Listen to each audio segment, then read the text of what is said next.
This is the Chaz and AJ podcast, WPLR.com. We are in Senator Lieberman's office, and Congressman Chris Murphy joins us. Senator McCain has stayed back for a couple of minutes, and I'd like him to introduce our next guest. Thank you. I've had the honor of, in my life, of meeting some great leaders of our military. I have never met someone quite with the qualities of General Odierno.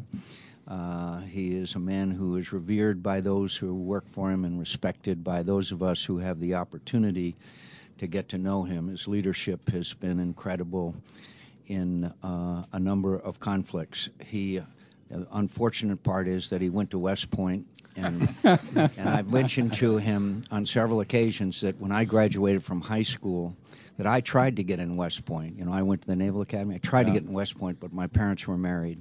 General Odierno understands that. So you think the Red Sox-Yankees rivalry is big? That's nothing. I didn't know that. That's nothing.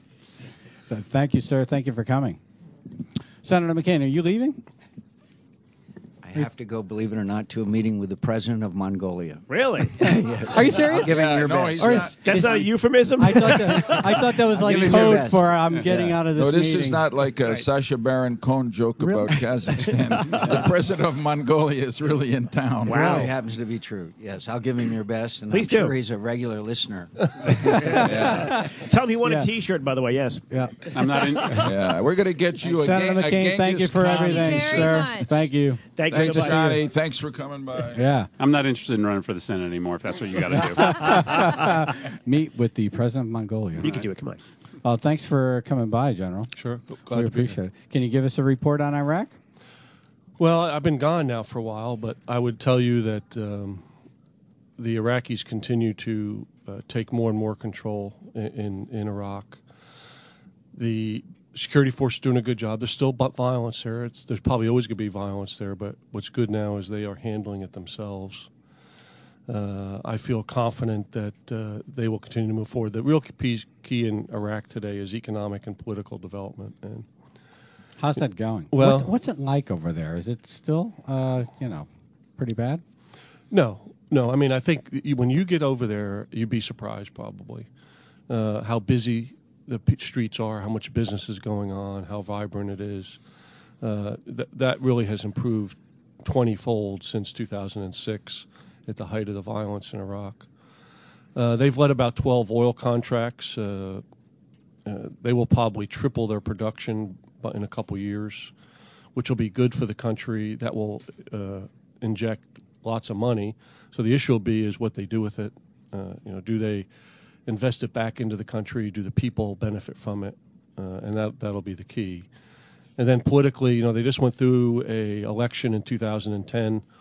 And the difference between this election, most Middle East elections, the results are 98% to 2%. Yeah.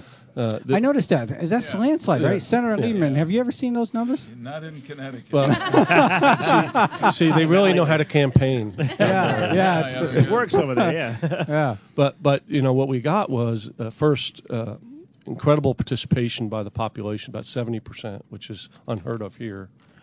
And then you had we took a poll afterwards, and 85% of the people felt that they could vote for anybody who they wanted to without any That's huge. ramifications, and that's a big deal. That's a big Big deal. change. And so what happened is you ended up with this really close election. And they have a parliamentary system, so they have to form coalitions, and it took them about 9 months to do it. But the reason was they've never really had a close election before, in my mind. Right. So they're working their way through that. So how that continues to evolve will be important as well.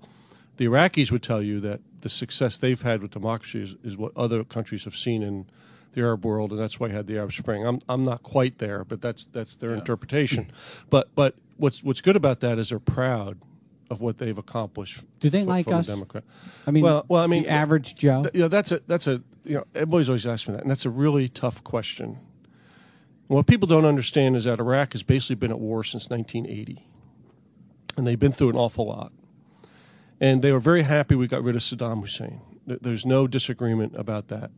But they're very proud people, and they want to be able to run their own country. So now they're there, and they want to be responsible. And so I think they realize and are appreciative of the help we've given them, but they want to now be in charge. So what we have to do is balance that with what's best for them to continue to move forward and best regionally for security, and that's what we're working through right now. Well, we want to ask you about the troops coming home. There's a lot of people listening now who have loved ones in Iraq, and we got to take a break here. Can you hang with us? Sure. Yeah. All right. Want more?